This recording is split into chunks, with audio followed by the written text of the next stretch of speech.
Welcome to கன்னடி current reviews.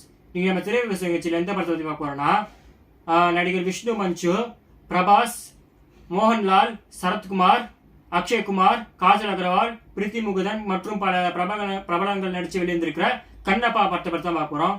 Kannappa இந்த படத்தோட கதையை பற்றி பார்த்தோம்னா, இது வந்து கண்ணப்பரோட கதை. அதாவது அவர் எப்படி ஒரு நாத்திகவாதியாக இருந்து ஒரு பெரிய சிவன் பக்தனானாரு, எப்படி அவர் கண்ணையா சிவனுக்கு கொடுத்தாருன்றது அந்த படத்தோடைய கதை.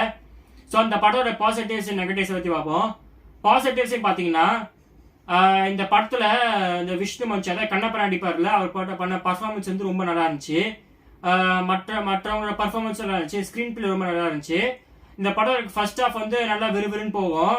கொஞ்சம் நடுவில் லேக் அடித்தாலும் கடைசியில் வந்து கொஞ்சம் பிக்கப் ஆகிருக்கும் ஸ்டோரி நல்லாவே. ஸோ அதுக்கு டீம் நல்லா பாராட்டணும். அப்புறம் பார்த்தீங்கன்னா பிரபாஸ் வராரு. பிரபாஸ் வந்து கொஞ்ச நாள் தான் வராரு, பெருசாக ஃபைட் சீன் எதுவும் பண்ணல. இருந்தாலும் அவர் பெரிய ஹீரோன்றதை தாண்டி ஒரு டீசெண்டான ரோல் நடிச்சு போயிருக்காரு. டைலாக் டெலிவரிலாம் பிரமாதமாக இருந்துச்சு இந்த படத்தில். அப்புறம் பார்த்தீங்கன்னா இந்த படத்தோட ஸ்டோரி ஓரளவுக்கு நல்லா தான் இருந்துச்சு. அது நேரம் ரியல் ஸ்டோரி இன்ஸ்பயர் பண்ண வந்தால் கூட கொஞ்சம் கற்பனைகள்லாம் இருக்கதான் செய்யுது. அதெல்லாம் கொஞ்சம் நல்லா தான் இருந்துச்சு. ஸோ இந்த படத்தோட நெகட்டிவ்ஸை பார்ப்போம். நெகட்டிவ்ஸ் பார்த்தீங்கன்னா, முன்னாடி சொன்ன மாதிரி படத்தோட கொஞ்சம் நடுவு பகுதியில் ரொம்ப போர் அடிச்சுது. பயமாக தூக்கம் வந்துச்சு. அப்புறம் பார்த்தீங்கன்னா, இந்த படத்தில் மோகன்லால் வந்து ஒரு நெகட்டிவிட்டி. மோகன்லால் எதுக்கு தான் வரான்னு தெரியல. அவருக்கு வந்து சரியாகவே ரோல் தரல சொல்ல போனோம்னா. அப்புறம் இந்த படத்தோட மேக்கப்பு, அக்ஷய்குமார் வந்து இந்த படத்தில் சிவனா வராரு. அக்ஷய்குமார் அப்புறம் காஜல் அகர்வால் வந்து பார்வதியாக வராங்க. அவங்களெல்லாம் போட்ட மேக்கப் கொஞ்சம் வீக்காக தான் இருந்துச்சுன்னு சொல்ல முடியும். ஏன்னா வந்து கொஞ்சம் கம்மியாக தான் ருத்ராட்சம் போட்டுருந்தாரு அக்ஷய்குமார். சிவனுக்கு ஏற்ற மாதிரி இல்லை. இந்த ஓமை காட் படத்தை பார்த்துருந்தீங்க, இன்னும் கொஞ்சம் நல்லா இருந்துக்கும் சிவன் கேட்டப்பு. அப்புறம் காஜல் அகர்வால் அவங்களுக்கு ரொம்ப கம்மியாக தான் நகை போட்டிருக்காங்க. பார்வதி தேவி அவங்களுக்கு ஏற்ற மாதிரி அந்த ரோல் தரல, அவங்க கரெக்டாக கொடுக்குற அந்த ரோலு.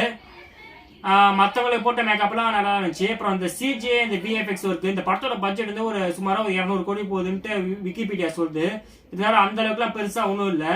இந்த பிரபாஸ் மோகன்லால் வந்து இந்த படத்துக்கு வந்து சம்பளம்லாம் கேட்கல, டேக் ரெமுனேஷன். இது உண்மையானு தெரியல. ஸோ வந்து சொல்கிறேன். இருந்தாலுமே கூட 200 கோடி பட்ஜெட்டுக்கு இது வந்து கொஞ்சம் அந்த விஎஃப்எக்ஸ் ஒர்க்லாம் ரொம்ப வீக்காக இருந்துச்சு. இந்த புலி வர சீனு, ஜெயண்ட் ஸ்பைடர்லாம் கொஞ்சம் வீக்காக தான் இருந்துச்சு. ஸோ அந்த படத்துக்கு நான் கொடுக்குற ரேட்டிங் ஒரு 60/100 தரேன். இல்லை ஒரு 65 கூட தரேன், நோ ப்ராப்ளம். இந்த படத்தை யார் போய் பார்க்கலாம் பார்த்தீங்கன்னா, கண்டிப்பாக குழந்தைங்க போய் பார்க்கலாம். குழந்தைங்க வந்து என்ஜாய் பண்ணி பார்ப்பாங்க. பெரியவங்க வந்து சொல்ல போனோன்னா பெரியவங்களும் பார்க்கலாம், பிரச்சனை இல்லை. இந்த படம் வந்து மேபி ஏத்திஸ்ட்டுக்கு வந்து கொஞ்சம் கிளிக் ஆகாமல் இருக்கலாம். இந்த படத்தில் ரொம்ப ஸ்பிரிச்சுவல் சப்ஜெக்ட் இருக்கிறதுனால. ஏன்னா இந்த படத்தில் வந்து அந்த ஸ்பிரிச்சுவாலிட்டின்ற தவிர வேற எதுவும் பெருசாக இல்லை படத்தில். எதுவும் ஒரு ஏன்ஷியன்ட் ஸ்டோரின் மாதிரி சொல்ல முடியாது. ஆக்சுவலி ஏன்ஷியன்ட் ஸ்டோரி, ஆனால் அந்த அளவுக்கு அந்த ரேஞ்ச் அந்த ஸ்க்ரீன் பிளே அதுக்கு வரல. ஏன்னா சில இடத்துல பார்த்தீங்கன்னா கங்குவா சாயல் வருது. Don't be skate. இருந்தாலும் கங்குவா அளவுக்கு மோசமான படம்லாம் கிடையாது. கங்குவா அந்த மாதிரி கத்தினாங்க இல்லை. ஓகே, டீசெண்டாக இருந்துச்சு. ஸோ அந்த படத்தை பார்த்து என்ஜாய் பண்ணுங்க தேட்டரில். தேங்க்யூ.